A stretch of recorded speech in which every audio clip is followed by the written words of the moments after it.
Assalamualaikum warahmatullahi wabarakatuh. Sebelumnya yang kami hormati Bapak As'ad Umar selaku dosen pengampu mata kuliah Tafsir Ekonomi, dan kepada teman-teman kami ucapkan terima kasih yang berkenan untuk mendengarkan presentasi dari kami. Kami dari kelompok terakhir yang beranggotakan saya sendiri, Sri Pataya Komaria, dan Ainur Rafiq. Di sini kami akan menjelaskan tentang musyarakah. Ada beberapa pengertian musyarakah. Yang pertama, secara bahasa musyarakah berasal dari kata asyirikah yang berarti al-ihtilaf, percampuran atau persekutuan dua hal atau lebih, sehingga antara masing-masing sulit dibedakan, seperti persekutuan hak milik atau perserikatan usaha. Secara etimologi, musyarakah adalah penggabungan, percampuran atau serikat. Secara fikih, dalam kitab Asulul Jarrar, Imam Asy-Syaukani menulis sebagai berikut. Syarikah syari'iyah terwujud atau terrealisasi atas dasar sama-sama ridho di antara dua orang atau lebih yang masing-masing dari mereka mengeluarkan modal dan ukuran yang tertentu.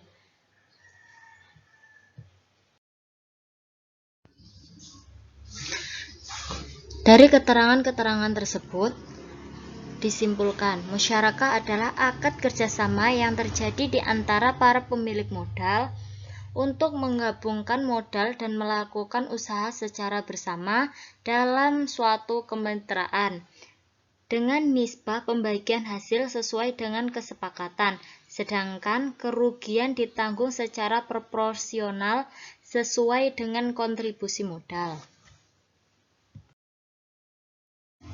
Ayat-ayat musyarakah. Di sini terdapat dua ayat musyarakah. Yang pertama, A'udzubillahi minasyaitonirrajim. Bismillahirrahmanirrahim. Wa in kanu aktsarum min dzalika fahum syuraka'u min sulus. Shadaqallahul adzim. Yang artinya, tetapi jika saudara-saudara seibu ini lebih dari seorang, maka mereka bersekutu dalam yang seperti itu. An-Nisa ayat 12. Dan ayat yang kedua, A'udzubillahi minasyaitonirrajim. Bismillahirrahmanirrahim. Wa inna katsiran minna khulata illa لا يبغي بعضهم على بعض إلا الذين آمنوا وعملوا الصالحات فقليل ما هم. Shadaqallahul adzim. Yang artinya, dari sesungguhnya kebanyakan dari orang-orang yang berserikat itu sebagai mereka berbuat zalim kepada sebagian yang lain, kecuali orang-orang yang beriman dan mengerjakan amal yang saleh, dan amat sedikit mereka ini. Quran Surat As-Sad ayat 24.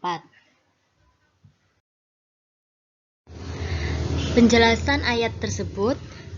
Dari ayat yang pertama, dalam surat An-Nisa ayat 12, pengertian syarukah adalah bersekutu dalam memiliki harta yang diperoleh dari warisan. Dan dari ayat yang kedua, surah As-Sad ayat 24, lafal al-khulatah diartikan syuraka, yakni orang-orang yang mencampurkan harta mereka untuk dikelola bersama.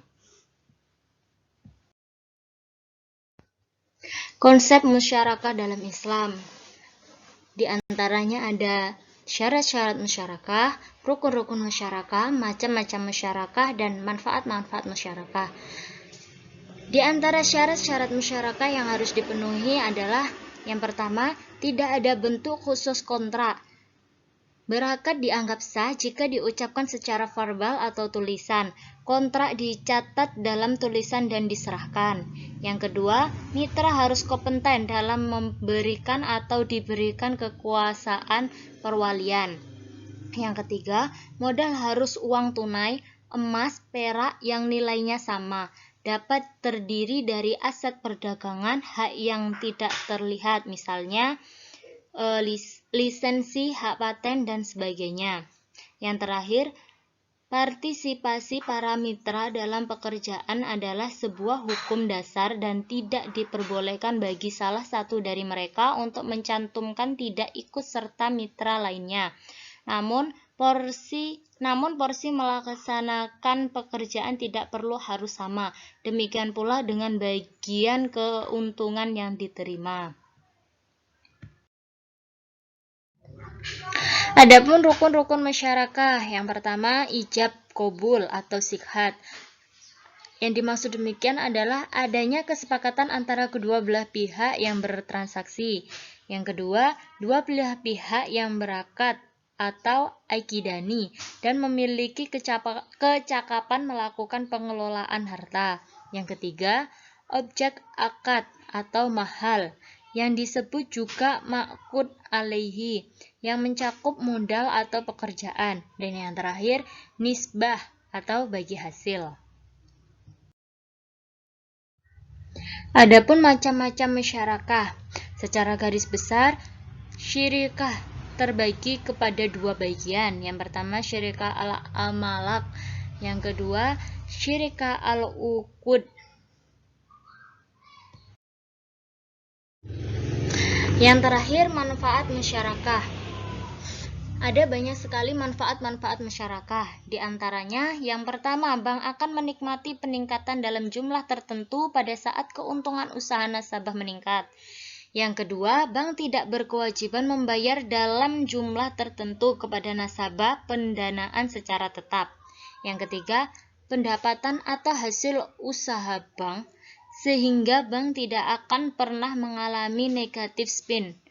Yang keempat, pengembalian pokok pembiayaan disesuaikan dengan cash flow atau arus kas usaha nasabah, sehingga tidak memberatkan nasabah. Yang terakhir, prinsip bagi hasil dalam mudharabah atau musyarakah ini berbeda dengan prinsip bunga tetap, di mana bank akan menagih penerima pembiayaan atau nasabah satu jumlah bunga tetap berapapun keuntungan yang dihasilkan nasabah, bahkan sekalipun merugi dan terjadi krisis ekonomi.